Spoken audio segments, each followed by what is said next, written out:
Yes, guys, yes.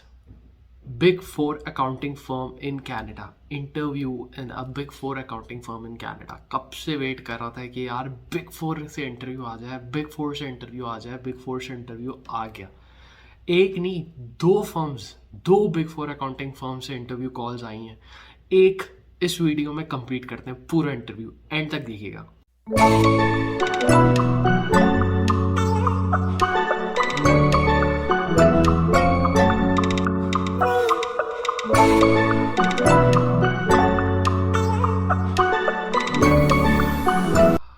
अच्छा guys, तो काफ़ी लोगों ने मुझे पूछा कि शजी भाई बिग फोर अकाउंटिंग फर्म में इंटरव्यू के चांस मिले कि नहीं मिले। तो yes, big four accounting firm में इंटरव्यू का चांस मिला। एक बिग फोर में नहीं, दो बिग फोर अकाउंटिंग फर्म में इंटरव्यू का चांस मिला। एक बिग फोर फर्म में इंटरव्यू की डिटेल में बात करते हैं। KPMG KPMG कैनेडा में बिग फोर अकाउंटिंग फर्म में इंटरव्यू कॉल आई। राउंड 1 इंटरव्यू में मैं सेलेक्ट हो गया। Yes, I was able to crack an interview in a big four accounting firm. I was applying for so many times. I applied so many times at different positions. देखो, ACC के basis पे ना, जैसे मैंने आपके last 2 videos अगर मैं देखो, लिंक में भी आप चेक कर सकते हो बायो में। एक मुझे इंटरव्यू कॉल आया था फाइनेंशियल एनालिस्ट साइड से, जो कि एक कंपनी में था, यहाँ पे होलसेल फूड कंपनी में था। एक मुझे टॉप 10 अकाउंटिंग फर्म से, not big four, top 10 accounting firm से जो कॉल आई थी, वो जो थी वो स्टाफ अकाउंटेंट की थी। लेकिन मैं करना क्या चाह रहा हूँ, मैं करना ये चाह रहा था कि मेरी बिग फोर में एंट्री हो जाए, क्योंकि वो CPA कनाडा की तरफ लीड करेगी, राइट। मेरी बिग फोर में एंट्री हो जाए, वो CPA कनाडा की तरफ लीड करेगी, तो बिग फोर में एंट्री के बाद मेरे लिए ना रिइंबर्समेंट मिल जाती है, सारी चीज़ें मिल जाती हैं, हर चीज़ हो जाती है। तो मैं ना दोनों चीज़ें टारगेट कर रहा था। फर्म कंसल्टेंसी भी टारगेट कर रहा था, जो बिजनेस का सेक्टर होता है, जो मेरे MBA से रिलेट करता है। और फिर मैं स्टाफ अकाउंटेंट की पोजीशन, जो मैंने लास्ट इंटरव्यू दिया भी था, लेकिन मैं चाह रहा था टॉप 10 में नहीं, बिग फोर में हो जाए मेरा। तो जब बिग फोर में हो जाए, तो या तो स्टाफ अकाउंटेंट पे हो जाए या फिर कंसल्टेंसी में हो जाए। अगर मैं स्टाफ अकाउंटेंट की बात करूं तो वो मेरे ACC CPA के बेसिस पे होगा। अगर मैं बात करूं कंसल्टेंसी साइड पे, तो वो मेरे MBA के बेसिस पे होगा या बैचलर्स के बेसिस पे होगा। तो ये सारा चक्कर था कि भाई या तो मैं कंसल्टेंसी साइड पे जाऊँ या मैं अकाउंटिंग ऑडिटिंग साइड पे जाऊँ। स्टाफ अकाउंटेंट मैंने लास्ट वीडियो में डिटेल में एक्सप्लेन किया था कि ऑडिट की सारी कहानी है। अब सीन ये था कि KPMG में जो इंटरव्यू हुआ था ना, वो भी स्टाफ अकाउंटेंट की पोजीशन का हुआ था। कंसल्टेंसी साइड के लिए ना मेरा इतना एक्सपोजर था नहीं, जो मुझे इंटरव्यू कॉल है। तो कंसल्टेंसी साइड पे भी मैंने इंटरव्यू स्टाफ KPMG के अंदर डाला था, बट वो मेरी फाइल रिजेक्ट हो गई थी, इंटरव्यू कॉल ही नहीं आई। पहले में ईमेल मना कर दिया कि नहीं यार, हाँ आपको हम सेलेक्ट नहीं करें, मे बी नेक्स्ट टाइम। तो ईमेल में ही बता दिया था कि हम आपको सेलेक्ट नहीं करें। मैंने कंसल्टेंसी साइड पे अप्लाई किया था, बिजनेस वैल्यूएशन वगैरह पे, बट मेरा काफ़ी इंटरेस्ट था उस पर जाने के लिए, बट हुआ नहीं मेरा। अच्छा, अब जो पुरानी 2 वीडियोज़ हैं, उनके रिजल्ट का क्या हुआ, वो पेंडिंग थे। वो काफ़ी अर्से तक पेंडिंग थे, 2-3 हफ्ते तक वो पेंडिंग ही रहे। अब सीन सारा ये है कि अब इसका जो मैं आपको बता रहा हूँ कि इसका क्या सीन है, इसका सारा सीन ये है कि KPMG से जब कॉल आई ना, तो मैं तो भाई मत पूछो यार। KPMG से मुझे पाकिस्तान में कभी इंटरव्यू कॉल नहीं आई यार। ACC वालों को, एफिलिएट को वो लेते थे। और जब मैं अप्लाई कर रहा था उस वक्त, तो मैं एफिलिएट था ही नहीं, ठीक है। मैं एफिलिएट उस वक्त था ही नहीं कि जब मैं अब अप्लाई करता, तो वो लोग एफिलिएट को ही लेते थे। लेकिन KPMG कनाडा से मुझे कॉल आ गया, और जब कॉल आ गया तो वाज लाइक शॉक। मैंने कहा यार रियली, कैसे कॉल आ गई।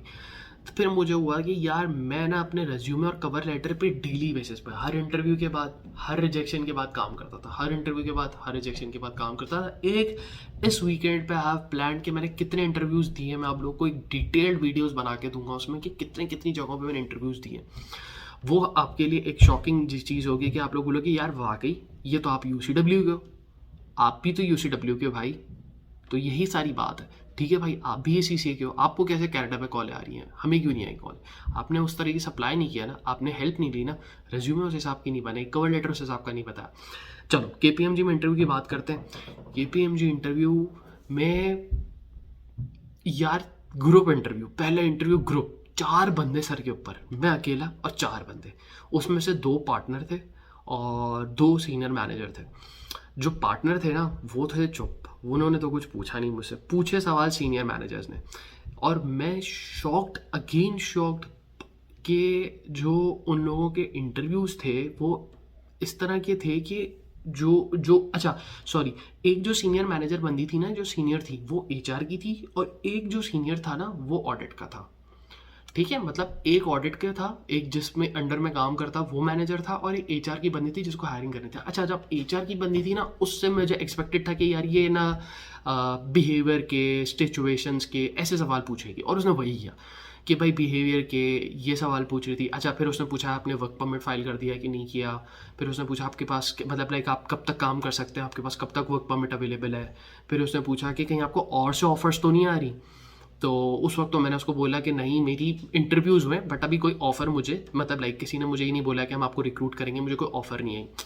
उसके बाद जो इनका जो जो पार्टनर्स थे वो चुप थे, वो खाली मुझे ऑब्जर्व कर रहे थे। अच्छा, ये सारे इंटरव्यूज़ अभी तक मैं वर्चुअल दे रहा हूँ, कहीं पे भी मैं अभी तक फिजिकल नहीं किया। एक से दो इंटरव्यू मेरे फिजिकल हुए थे, उसकी डिटेल मैं आपको बाद में बताऊंगा। अच्छा, अब जो केपीएमजी का इंटरव्यू था ना, उसमें सारा फिर जो अच्छा, अब देखो हर चीज़ डिफरेंट है। पहला इंटरव्यू कैसा हुआ, एकदम ही सिचुएशनल बेस्ड। दूसरा इंटरव्यू कैसा हुआ, एकदम ही नॉलेज बेस्ड। तीसरा इंटरव्यू कैसा हो रहा है, मिक्स हो रहा है। तो मैं यही कह रहा हूँ कि मुझे कुछ भी नहीं पता था कि हो क्या रहा है, मतलब किस तरह चल रहा है। तो इस वजह से मुझे ये फील हुआ कि यार ये प्रिपरेशन हमें करनी पड़ेगी, मुझे ना इंटरव्यूज़ की प्रिपरेशन करनी पड़ेगी। और मैं कोशिश करता था कि यार मैंने आप लोगों को बताया था लास्ट वीडियो में, मैं क्वेश्चंस वगैरह प्रिपेयर करके रख लेता हूँ। तो जब बिग फोर से इंटरव्यू आता है ना दाता, ओफ, मज़ा आ गया। बिग फोर का इंटरव्यू वॉज टू गुड, बहुत मज़ा आया मुझे। अब अब चक्कर सारा ये था कि अब करना क्या, अब करना ये था यार, करना ये था कि जब एचआर वाली बंदी ने सवाल पूछे तो एचआर बंदी ने वही सारे सवाल, आप छोड़ोगे तो नहीं, अब मतलब छोड़ोगे मतलब आप वर्क परमिट आपका होगा ना, फिर what are your plans in Canada, तुम्हें रुकना है या वापस जाना है काम करके, ये सारी चीज़ें उसने पूछी मुझसे। सही है। अच्छा, जो जो जो ऑडिट का मैनेजर था ना, पार्टनर्स ने मुझे ऐसा कोई सवाल नहीं पूछा।